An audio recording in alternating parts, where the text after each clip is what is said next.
de clase. En el sílabus les han puesto teratología, que es la ciencia que estudia los mecanismos de las malformaciones y patogenia de las malformaciones en el embrión, ¿cierto? Es una rama de la ciencia que se ocupa del estudio de ellos. He preferido darle el título al tema de errores de la morfogénesis y también vamos a hablar un poco de diagnóstico prenatal. Morfogénesis, origen, formación, origen de la forma, ¿no? Morfogénesis. Se supone que cuando nosotros hemos sido embriones, se supone que todo ha desarrollado normal y aquí está la prueba, ¿no? Todos estamos vivitos, con dos ojitos, una naricita, una boquita y caminamos y hablamos, etc. Hemos salido bien, pero hay muchos casos donde se dan errores que son incompatibles con la vida, errores en la embriogénesis, errores en la morfogénesis, que son incompatibles con la vida, entonces se producirán los abortos o nacerán niños con alteraciones en la morfogénesis por diferentes mecanismos. Cuando un niño nace o un recién nacido, antes vamos a ver los objetivos, ¿ya? Ahí pueden leerlos, se los leo. Definir los errores de la morfogénesis en el contexto de los defectos congénitos. Vamos a hacer la diferencia entre lo que es congénito y genético, por favor. No necesariamente los defectos congénitos son genéticos. Ojo.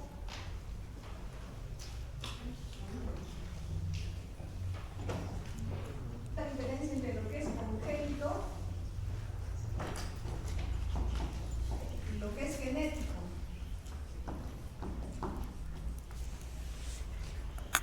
Clasificar los errores de la morfogénesis en función de su gravedad, patogenia y patrones. Indicar las causas de los errores de la morfogénesis y reconocer la trascendencia en cuanto a su frecuencia, riesgo, patrones de herencia y consecuencias patológicas. Explicar las funciones de los anexos. Yo no voy a explicar las funciones de los anexos, sino en relación a la importancia que tienen para el diagnóstico de estas patologías. Definir el diagnóstico prenatal y valorar su importancia. Describir y explicar las diferentes técnicas del diagnóstico prenatal en cuanto a estos defectos de los que vamos a estudiar. Evaluar y comparar la importancia de la información que se obtiene en cada técnica de diagnóstico prenatal en función de sus recursos grandes. Desgraciadamente Bien, entonces, los defectos de la morfogénesis, todas las alteraciones en el desarrollo embrionario y fetal que podemos encontrar al momento del nacimiento se conocen como defectos congénitos. Y estos defectos congénitos no necesariamente son hereditarios, ¿ya? Entonces tenemos que hacer la diferencia entre congénito y hereditario.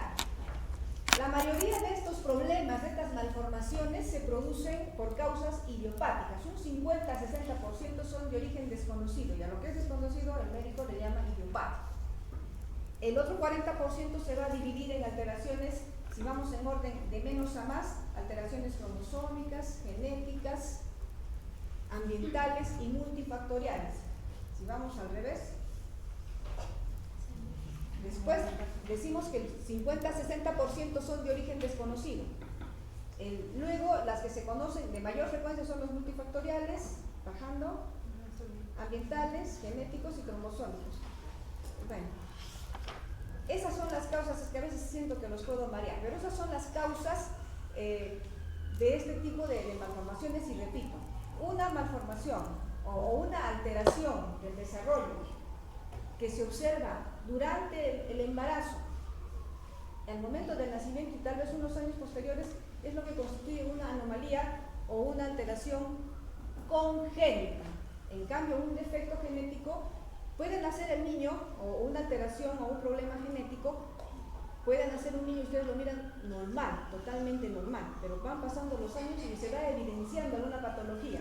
Generalmente en esos casos hablamos de problemas ya hereditarios, genéticos, herencia. Entonces, ¿queda claro eso? para estudiar estos defectos, estos errores en la morfogénesis, hay una clasificación donde se detalla o se desclasifica estos errores como malformación, disrupción, deformación y displasia. ¿Qué es cada una de ellas? ¿Qué es una malformación? Una malformación,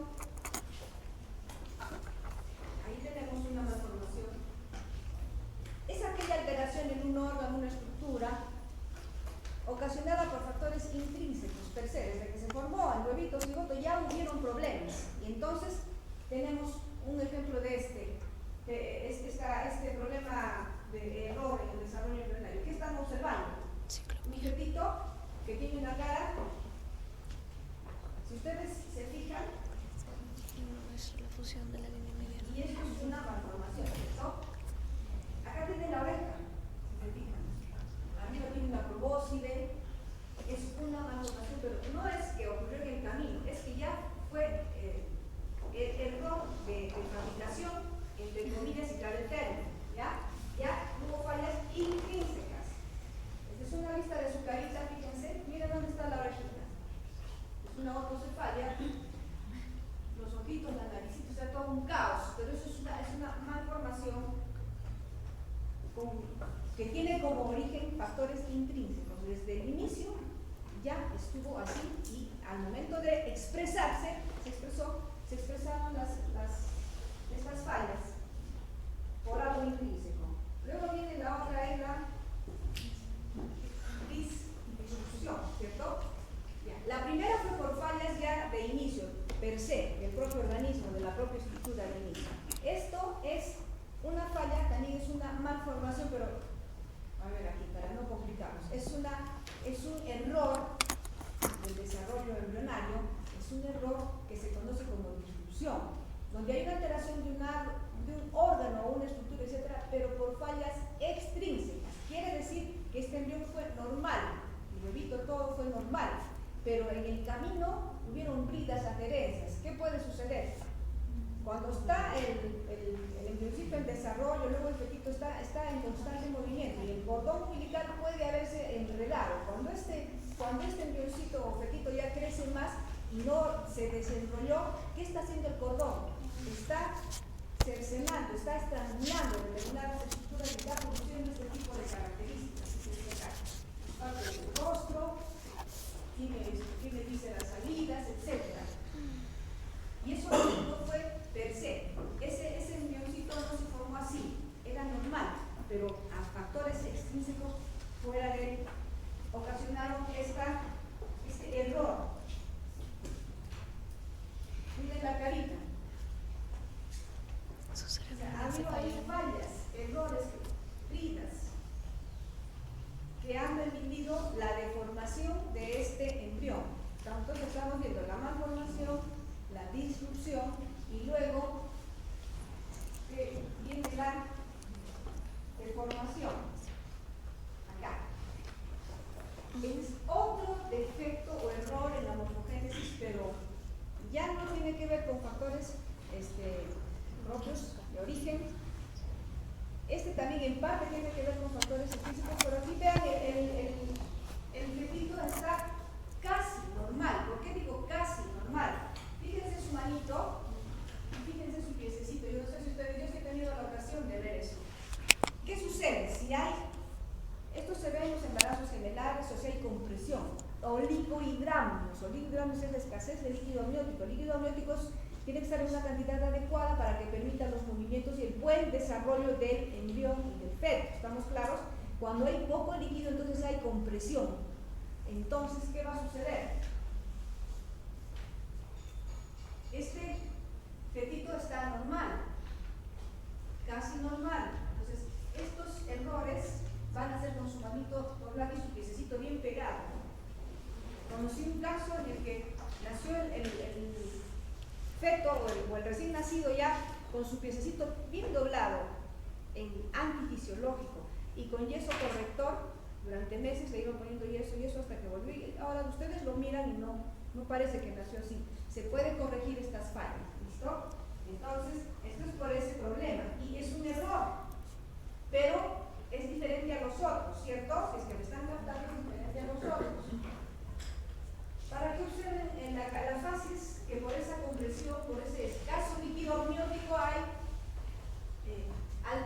alteraciones faciales.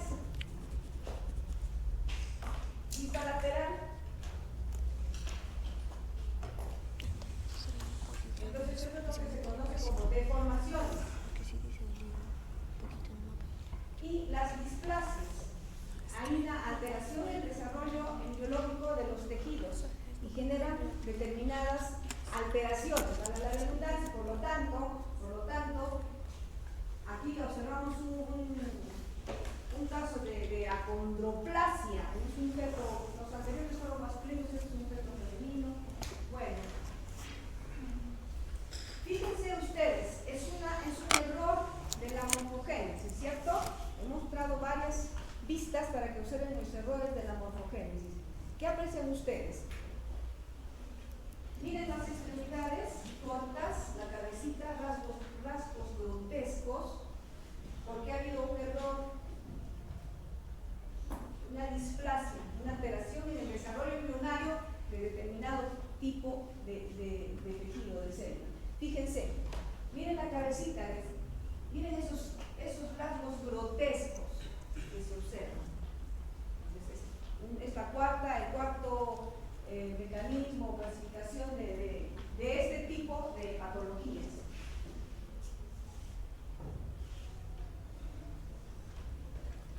Entonces, más o menos hemos hablado de los cuatro, ¿cierto?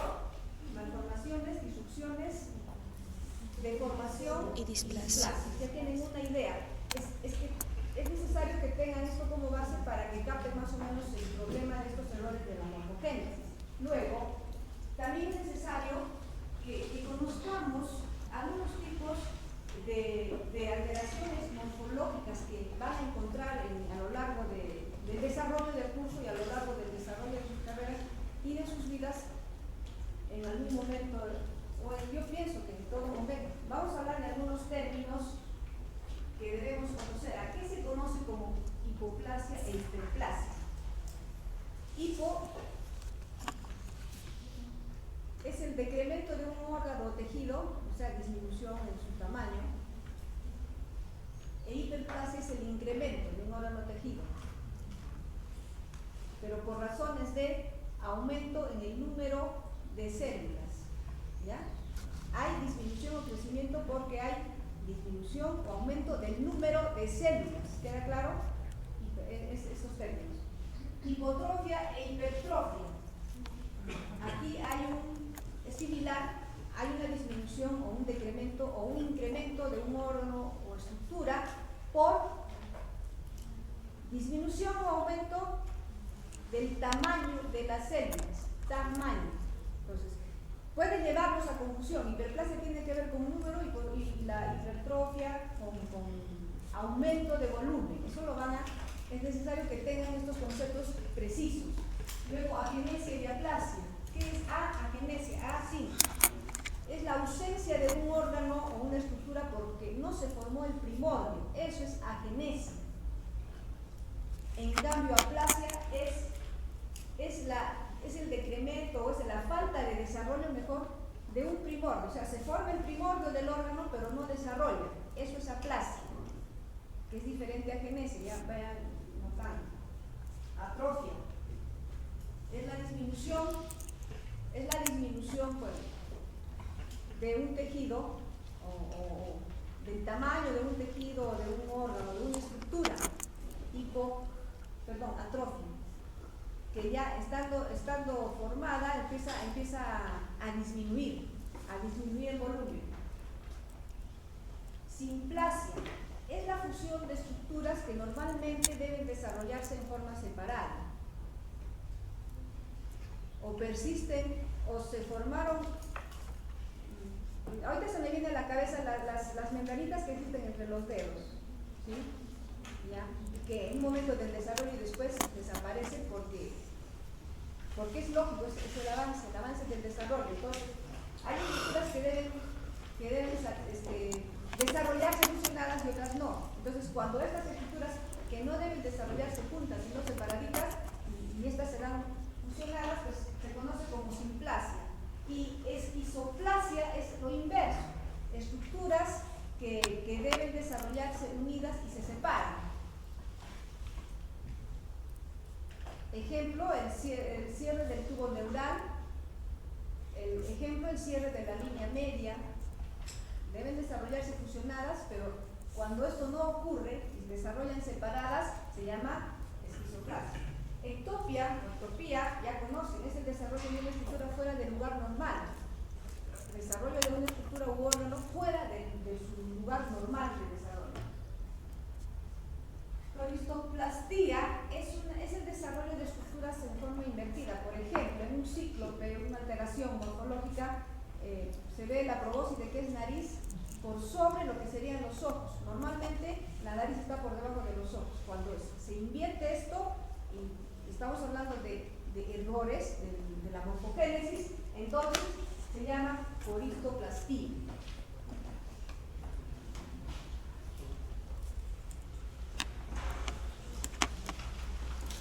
Disgenesia es la alteración en el desarrollo también de los tejidos. Hablamos de disgenesia gonadal, por ejemplo. Metaplasia es el cambio de un tejido por otro o la presencia de un tejido en un lugar donde no le corresponde. Tejido endometrial en alguna otra zona donde no sea el del útero. Ejemplo. Atavismo es una alteración que tiene que ver con la parte filogenética donde puede ser que se desarrolle una colita en el ser humano, ¿no? Filogenéticamente ya sabemos nuestro origen y puede presentarse esto en el ser humano y entonces se conoce como atavismo. Atresia, así. Atresia es la ausencia de luz en un tubo u órgano hueco. Ejemplo, atresia de esófago, existe el esófago pero no está la luz. ¿Estamos? Porque todo órgano hueco en un momento del desarrollo se vuelve macizo, se rellena el huequito, la luz. Y en otro momento del desarrollo eso por apoptosis se recanaliza. Entonces, si no ocurre esa recanalización, va a quedar un esófago, se ve el tubo, hay esófago, pero no hay luz. Eso se llama atresia. Estenosis, el estrechamiento o la disminución en la luz en el diámetro de una estructura hueca, generalmente un órgano tubular. Hernia, es un abultamiento producido por la salida de órganos o estructuras a través de un orificio natural. Ahí se pone, por ejemplo, el onfalocele, que es la salida de vísceras a través de lo que es ombligo, del cordón umbilical, a ese nivel. Fístula es una comunicación anormal entre un órgano hueco y la superficie o la parte interna de otra estructura. Fístulas tenemos en las malformaciones la fístula tráqueo-esofágica, que entre la tráquea y el esófago no debe haber ninguna comunicación anormal. Sin embargo, cuando existe se conoce como una patología, fístula tráqueo-esofágica. Quiste es un abultamiento, una estructura que tiene en su interior líquido o parte sólida. Ustedes van a ver a lo largo del curso los quistes del tiroloso, etcétera, etcétera. Divertículo es una estructura hueca que comunica con otra estructura. El divertículo de Meckel, por ejemplo. O sea, vamos a imaginar el intestino delgado que normalmente sigue su trayecto, pero por ahí hace una evaginación. Entonces, es como una bolsa, una estructura hueca que comunica con otra estructura. Estos a grandes rasgos son los términos que deben tener precisos para no confundirse.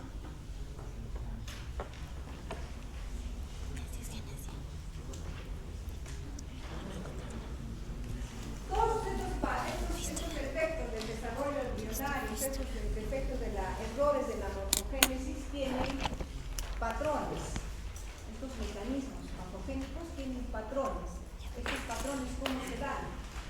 Se los ha clasificado en secuencia, defectos de campo, síndrome y asociación. ¿Y qué tiene que ver esto? ¿Qué es una secuencia? Se dice que el patrón secuencia tiene que ver con que un error va a conducir a la producción de otros errores, así en secuencia. Ejemplo, ¿recuerdan las láminas que les mostré del oligodramios? El oligodramios lo ha producido algo, una genesia renal de repente. Esa genesia renal ocasiona disminución del líquido amniótico, que se llama oligodramios. Ese oligodramios va a generar compresión y alteraciones en la morfogénesis de este embrión. Eso se llama secuencia, y hay una secuencia de Potter, que la vamos a ver luego en un cuadrito para que más o menos nos guiemos. Defectos de campo. Se refiere a los defectos o errores de la morfogénesis en los cuales interviene una zona múltiple. Ejemplo, a nivel de la línea media, todos los defectos que se van a producir a nivel de la línea media van a constituir este tipo de patrón, defectos de campo. Como vamos a ver ahorita en un esquelito. Síndrome son todas las patologías o errores morfogenéticos o errores en la formación del embrión en el que no entran a tallar ni la secuencia ni los defectos de campo, pero que se consideran importantes, e igualmente la asociación es otro tipo de alteraciones donde van a haber malformaciones de agenesia renal, no existe ano perforado, alteraciones del corazón, etcétera. Una serie de patologías que se las suele clasificar como artrósticos. ¿Saben qué es un artróstico, no? Es en el síndrome de, vamos a suponer, problemas en el ano, del corazón y de la tráquea y del esófago. Entonces sería ACTE. El síndrome ACTE, un artróstico, coge las primeras letras de la patología y que tampoco tiene que ver con lo que se puede ser efectos de campo ni lo que es síndrome. El síndrome ya saben que es un conjunto, en clínica, un conjunto de síntomas y signos. En este caso es un conjunto de malformaciones, o un conjunto, mejor hablemos para no confundirlos, un conjunto de errores de la morfogénesis, que no guardan una relación con determinada estructura. Esos son los patrones que se suelen seguir, o sea, estoy tratando de mostrarles primero la patogenia, luego estos mecanismos, estos patrones, cómo se ve esta patogenia, para que ustedes puedan deducir, en base a lo que encuentren, qué secuencia o qué patrones, perdón, ha seguido esta patología. Aquí tienen la secuencia de Potter, que les decía. ¿Qué sucede? Si hay agenesia renal, obstrucción de los uréteres, o pérdida crónica de líquido amniótico, cualquiera de esas situaciones que originan oligohidramios. Y cuando hay oligohidramios, ¿qué vamos a encontrar? Están viendo que hay una secuencia, ¿cierto? ¿Qué vamos a encontrar? ¿Qué producen los oligohidramios? Puede producir hipoplasia pulmonar. Ya saben que es hipoplasia, entonces no lo voy a repetir, ¿cierto? Hipoplasia pulmonar. Y la hipoplasia pulmonar, esta parte de desarrollo, va a provocar insuficiencia respiratoria en el recién nacido. En la vida prenatal, ustedes saben que hay movimientos respiratorios en el momento de la etapa fetal, hay como un ensayo, pero con líquido. Entonces, insuficiencia respiratoria, esto ya se va, y cuando nace, esto va a ocasionar la muerte. ¿Están viendo esa secuencia?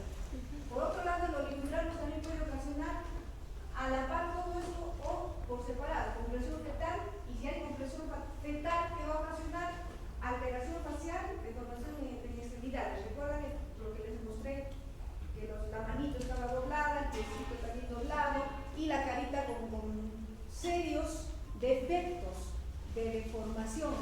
Entonces, este es un patrón de estos mecanismos de errores en la morfogénesis y que se conoce como secuencia de Potter. Lo que les estoy mostrando acá lo pueden ver en secuencia también en otro tipo de alteraciones, pero este es un ejemplo para que tengan una idea.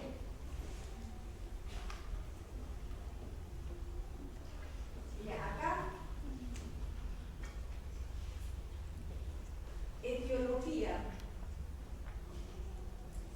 ¿Qué ocasiona los errores de la morfogénesis? ¿Cuáles son las causas de los errores de la morfogénesis?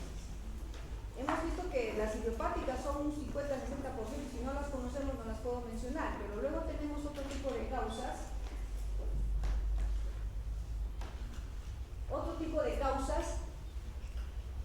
Cromosómicas, genéticas, ambientales y multifactoriales. Vamos a ver que aquí ustedes están observando un feto que tiene, pero antes de continuar, les he hablado del sistema de Potter, ¿cierto? Y le faltaban los efectos de campo.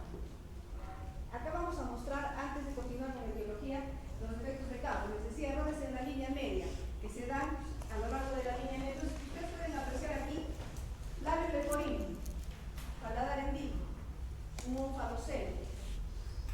Si lo vemos de frente, si lo vemos de espaldas, tiene espina bífida, línea media. Defectos de campo, es el mismo fechito.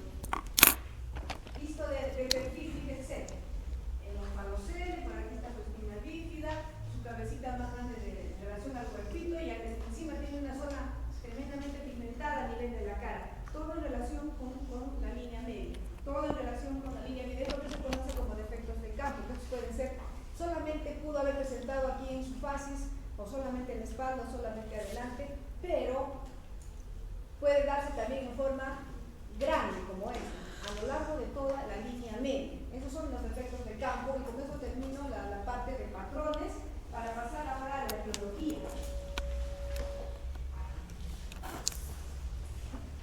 Entonces, etiología son las causas que originan estos errores de la morfogénesis. Dentro de estas tenemos las alteraciones cromosómicas. Estas pueden ser estructurales o numéricas. Las alteraciones genéticas, que ya les he mencionado varias veces. Alteraciones ambientales. Las alteraciones ambientales a través de sus diferentes compuestos, pongamos así, agentes, teratógenos. ¿Qué es un teratógeno? Toda sustancia o todo agente que es nocivo y que produce algún tipo de error en la morfogénesis. ¿Estamos claros? Y pueden ser físicos, químicos, farmacológicos, infecciosos, metabólicos, y las alteraciones multifactoriales, que son la mayoría realmente, y que pueden ser de causa genética, de causa hereditaria, y donde actúan pues factores genéticos y factores ambientales, una combinación. Bien, dentro de las alteraciones cromosómicas, las numéricas tienen que ver con la presencia de cromosomas de más o de menos, que tienen que ver que estos cromosomas de más constituyen un múltiplo del número haploide, de cromosomas. Entonces podemos hablar de triploidías, tetraploidías, poliploidías, y generalmente no son, ¿cómo se dice?, compatibles con la vida.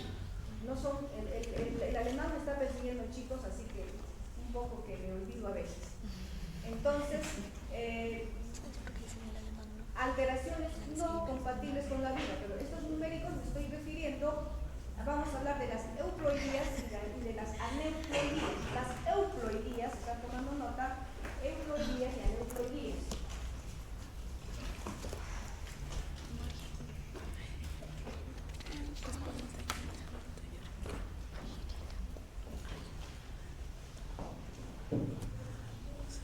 Son numéricas. Estas son las alteraciones numéricas.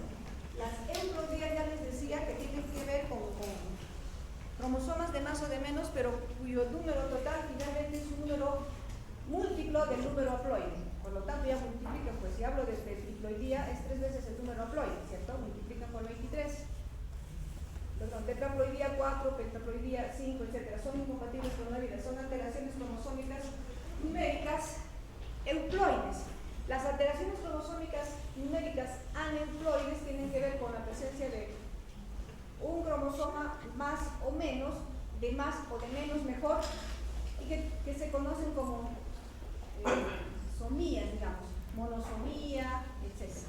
No tienen nada que ver con el número haploide, no hay relación. Entonces, un ejemplo de monosomía, y se da a nivel de los cromosomas somáticos sexuales. Un ejemplo de monosomía, a ver, síndrome de Down, ¿cierto? Es la única monosomía, dicen que es compatible con la vida, pero en su mayoría hay muchos abortos ya con síndrome de Down. No es tan sencillo. El que llegó a sobrevivir, bueno, pero quien no, generalmente son hallazgos de abortos. Y las monosomías, y también un cromosoma de más. Cuando hablo de un cromosoma de más o de menos, siempre piensen en el par, ¿ya? del par cromosómico. Si hablamos de la trisomía 21, la trisomía 18, la trisomía 13, ¿sí? Entonces, un cromosoma de nace en el par, hablamos de trisomías, y de las trisomías, ¿cuál es la que conocemos de las trisomías? El síndrome de Down, ¿cierto? Estos son los problemas cromosómicos o las alteraciones numéricas cromosómicas. Pueden ser euploidías, aneuploidías, y les estoy mostrando algunos ejemplos de ello. Eso será motivo de ampliar estos detalles, motivo de otra clase, porque se me está acabando el tiempo y nada más la idea es llevarlos a estos agentes, por favor. Y las estructurales. Mejor les digo para no olvidarme después que me faltan las estructurales, ¿ya?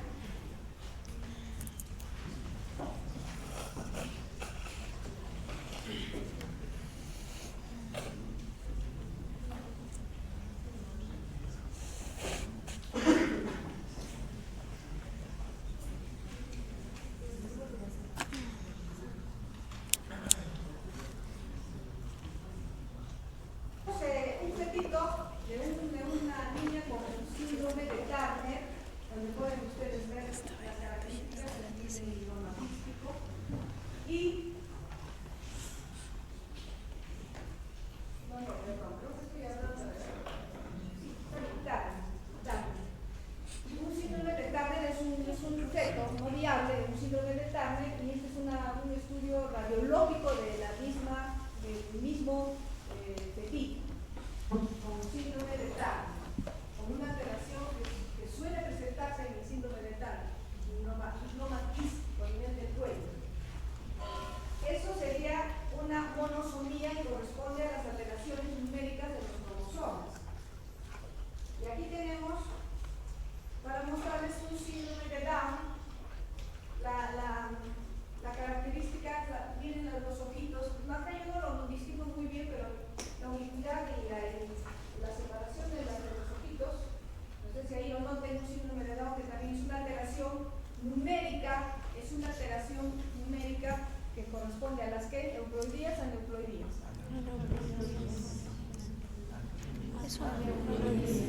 Aneuploidías.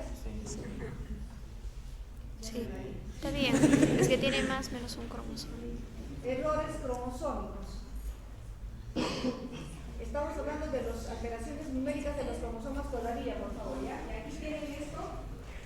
Y otro para mirar, yo tampoco acá lo distingo, pero ustedes saben que en el síndrome de Down existe la línea simiana, pero ahí yo no la distingo muy bien.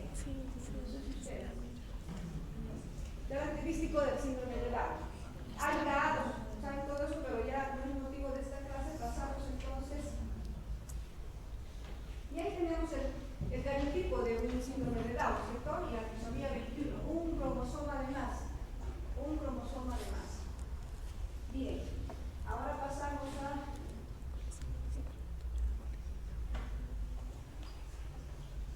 las alteraciones estructurales de los cromosomas. Entonces hemos visto numéricas, en más, en menos, etcétera, etcétera. Alteraciones cromosómicas, lo más importante, en número, y también alteraciones cromosómicas en estructura. Dentro de estas alteraciones cromosómicas vamos a encontrar defectos, roturas de segmentos cromosómicos y reordenamiento. Roturas y reordenamiento. ¿Ya?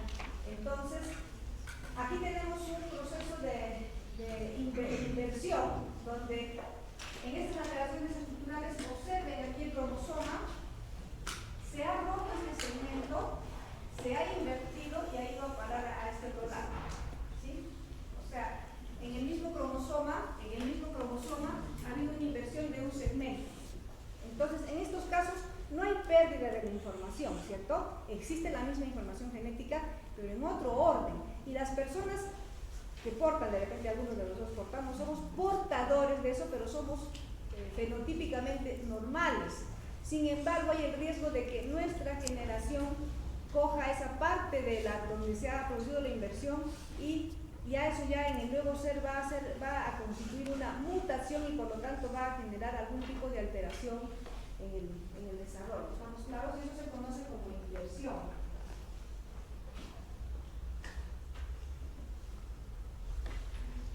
Las translocaciones. Acá tenemos un par de cromosomas no homólogos, y aquí tenemos que se va a desprender de este cromosoma y se va a traslocar, se va a ir hacia el otro cromosoma, ¿ya? Y tendríamos esta nueva pareja. También acá no hay pérdida de la información, no hay pérdida de la información, pero la persona que adulta que nació, vivió, etcétera, es portadora de esa información ya alterada en cuanto a su ubicación y por lo tanto puede generar también problemas, errores del desarrollo morfogenético, de la morfogénesis. La transformación puede ser recíproca o robertsoniana. La recíproca es la que hemos observado, la robertsoniana generalmente se trata de las translocaciones que ocurren en cromosomas no homólogos acrocéntricos. Fíjense, tenemos aquí dos cromosomas no homólogos acrocéntricos, donde el brazo corto es reemplazado por la porción, el brazo largo del otro cromosoma, constituyendo un cromosoma metacéntrico o submetacéntrico.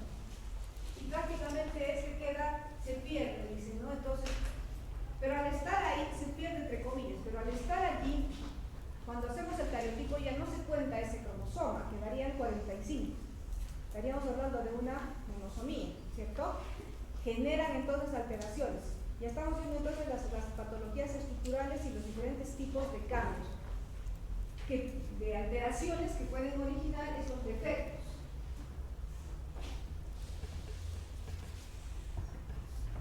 Entonces, las alteraciones cromosómicas también pueden ser, que hemos visto las anteriores, pueden ser también por deleción. Deleción es la pérdida de un fragmento. Miren, aquí tienen el cromosoma y aquí este fragmento se pierde y esta sería la nueva versión de este cromosoma y por lo tanto va a generar patologías o errores en la morfogénesis, síndrome de Pichat, por ejemplo, ¿sí? Por deleción, microdeleciones o deleciones. Otro tipo de alteraciones estructurales que pueden dar son las duplicaciones. Este es un cromosoma que duplica este segmento. Ese es el mismo cromosoma, ya lo vemos con la duplicación. O sea, tiene una información de reserva, digamos. No hay nada de más de información nueva, pero está duplicada. Aparentemente sería bueno porque es como que yo tengo dinero en el bolsillo para gastar y en mi caja fuerte para ahorrar, aparentemente, pero también va a ocasionar problemas a la larga. Otros, los cromosomas en anillo, que son los cromosomas que pierden porciones de sus segmentos y al perder esas porciones se unen y forman un anillo, porque recuerden que en los extremos de los cromosomas están los telómeros, que cuidan de que no ocurra eso, pero si se pierde eso, se une. No tengo ese esquema, pero ya más o menos tienen la idea. Y luego vienen isocromosomas. Ya eso lo han hecho, ¿se acuerdan? En la práctica del año pasado, isocromosomas. Normalmente un cromosoma se divide en el eje longitudinal, normalmente. Entonces, brazo corto, brazo largo, la misma información aquí, la misma información acá. Pero en el isocromosoma la división es en este sentido, ¿cierto? Entonces la información se duplica. Tiene o solo brazo corto o solo brazo largo, pero si yo pongo aquí número 1, 2, 3, 4, 5 y 6, este va a ser 1, 2, 3, 1, 2, 3, 5 y 6, 5 y 6. No sé si me falta información. Entonces hay información repetida y actúa como hemicigosis, como el cromosoma Y con el X, algo así. No va a tener una parejita, por lo que ya se alteró.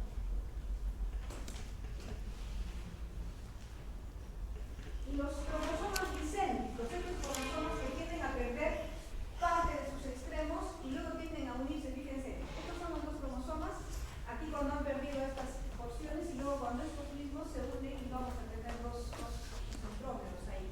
Se dan esas situaciones. Esas son, a grandes rasgos, las alteraciones estructurales de los cromosomas y que van a originar los diferentes errores en la morfogénesis. Ahora,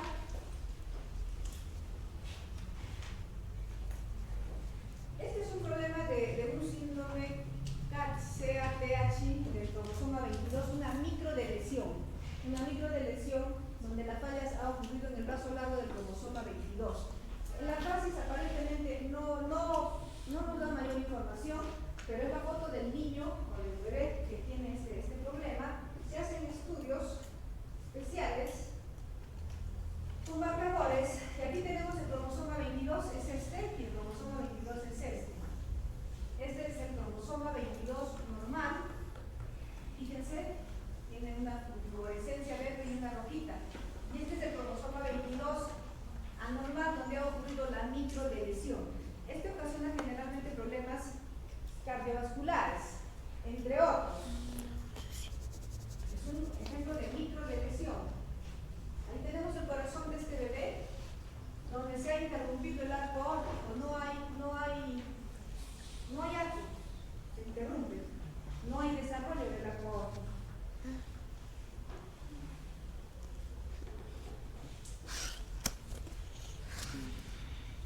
Ahora, eso en cuanto a las alteraciones cromosómicas, tanto numéricas como estructurales. Pasamos a las alteraciones genéticas, y aquí tenemos que hablar de la herencia autosómica,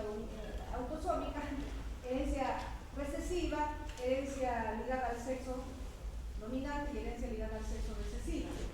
¿Qué sucede cuando los padres son portadores de alguna alteración en sus genes? Entonces vamos a suponer esta pareja. El gen dominante está con la letra mayúscula y el gen dominante está siendo portador de un gen anormal, el cromosoma, hablemos, o la zona dominante, no sé, está siendo portadora del gen anormal. Recordemos que para que una enfermedad se produzca o una característica en general se produzca, si este es dominante no requiere que sean homocigotos, basta con que sean heterocigotos. Entonces tenemos la descendencia. La madre es totalmente sana porque el gen anormal es dominante, ¿ya? La madre tiene recesivos, no porta la enfermedad. Los hijos, como hay un dominante en esta combinación, los dos hijos de esta progenie van a resultar con la enfermedad. Es esto que se produce como defectos en la morfogénesis de tipo de genético por herencia autosómica.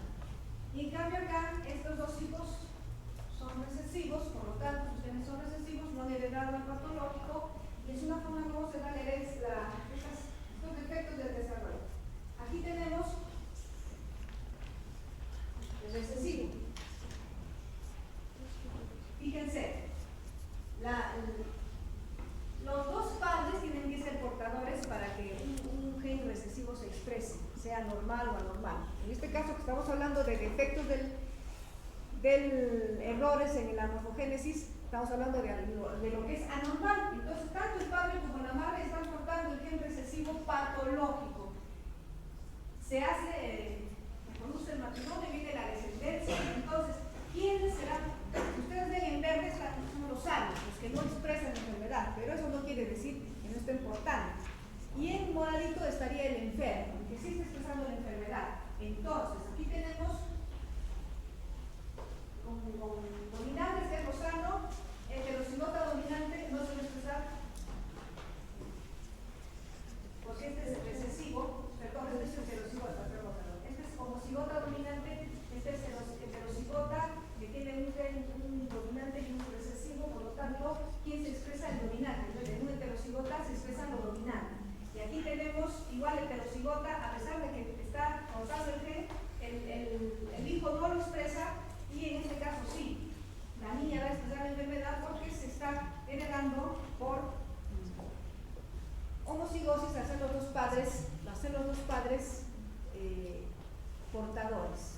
Un ejemplo lo podemos tener en el albinismo. Muchos de ustedes, acá no hay ningún albino, pero de repente ustedes se enamoran, se casan, dos de ustedes, y de pronto me vienen con un niño albino. Quiere decir que alguno de ustedes está portando el gen del albinismo, ¿cierto? Heterocigotos, porque si fueran homocigotos para el albinismo serían albinos. No sé si me dejo entender, es más o menos lo que quiero tratar de explicar. Y luego también el tipo de herencia a través del cromosoma X, dominante o recesivo, que puede ser otra forma de transmitir estos errores. Ahora pasamos al diagnóstico prenatal. Todas las personas, las mujeres gestantes, tienen que asistir a controles prenatales y el médico tiene que hacerles una serie de evaluaciones desde el principio del embarazo. Es más, desde antes de ir a una mujer cuando vaya pensando en tener familia, para ver su estado. prepararse. Una mujer no debe tomar, una mujer no debe fumar, no debe nunca, pero si está pensando en familia, ya no debe hacerlo con meses de anticipación. ¿Estamos claros? Porque el resultado puede ser muy triste, sobre todo si la noche de boda se manda su tranca de alcoholismo y pobre criatura. Si por desgracia está en sus días fértiles. ¿Estamos? Entonces no necesariamente tiene que ser alcohólica para que su hijo nazca con problemas. Ojo, el alcohol de por sí es un teratógeno. Y el tabaco. Bien, les decía que el médico tiene que revisar a la paciente y hacer una serie de exámenes auxiliares de sangre, ecografías, etcétera, para ver el desarrollo, la edad fetal, la ubicación de la placenta y si ese embrión y luego feto está desarrollándose en forma adecuada. Pero hay situaciones en las que amerita un estudio aparte, un estudio que sale, digamos, del rutinario. Para eso, ¿qué necesitamos? Primero, si la madre ha tenido un hijo previo con alteraciones del desarrollo, el segundo hijo va a necesitar un examen especial para diagnosticar eso. Si la madre o el padre son portadores de alguna malformación, si la madre está angustiada, bueno, si está angustiada, yo pienso que lo hacen más por curiosidad, porque no sé si la angustia pueda producir en algún momento alguna malformación. ¿Qué otros casos? A ver. Mujeres mayores de 35 años. Madres añosas, mayores de 35 años. ¿Cuál otro se me va? Pero tienen que haber requisitos para poder hacer estos diagnósticos, estos exámenes auxiliares y que la mujer, la pareja en realidad esté enterada de las ventajas y desventajas que pueden darse, los peligros que pueden suceder en estos exámenes, porque unos tienen riesgo. Entonces, hay técnicas para hacer este diagnóstico prenatal, unas con riesgo, o sin riesgo o mínimo riesgo y otras con riesgo. ¿Cuáles son estas? Estudios serológicos de la alfa-fetoproteína, gonadotrofina coriónica y el estradiol. Tienen que ver, a ver, ¿de qué se sonríe? Muy rápido. Ya, dentro de estas técnicas sin riesgo vamos a tener dos. El examen de sangre, se saca de la mamá, de la vena, una muestra de sangre. Y ahí se va a dosar alfa-fetoproteína y se va a dosar hormona gonadotrofina coriónica y se va a dosar estriol.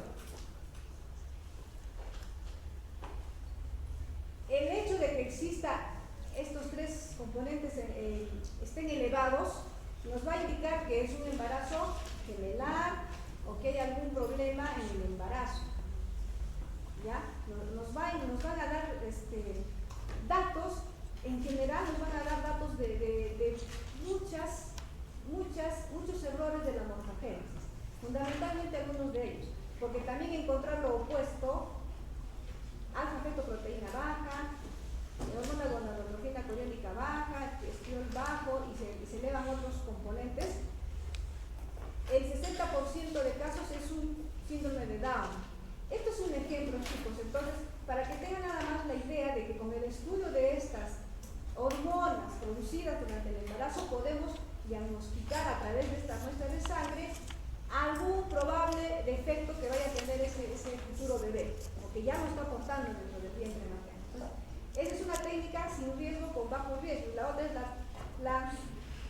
es el ultrasonido.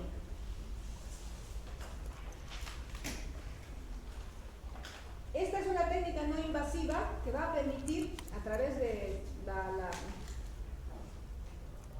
¿qué les digo? La presencia de una lámpara, un dispositivo para no incurrir en error en el abdomen y que se va a evidenciar en una cámara, y ahí podemos ver el desarrollo del fetito, o sea, la morfología del feto o el embrión, la ubicación de la placenta, la cantidad de líquido amniótico, etcétera, etcétera. Este es el método más utilizado porque no es invasivo y no le va a producir daño a la gestante y le va a dar bastante información. Dentro de estas técnicas de diagnóstico prenatal, sin riesgo está el ultrasonido, el más utilizado. Ya. Luego tenemos las técnicas con riesgo, la amniocentesis y la biopsia de vellosidades coriónicas. ¿Para qué se utilizan?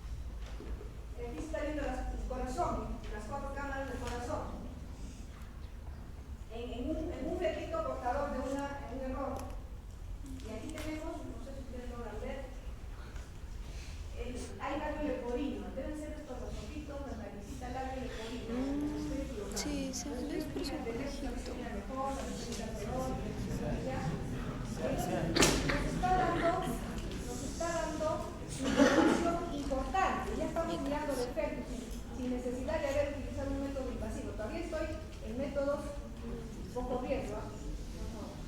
Ya, entonces ahora pasamos a los métodos con alto riesgo. Amniocentesis y biopsia de velocidades coriónicas. La amniocentesis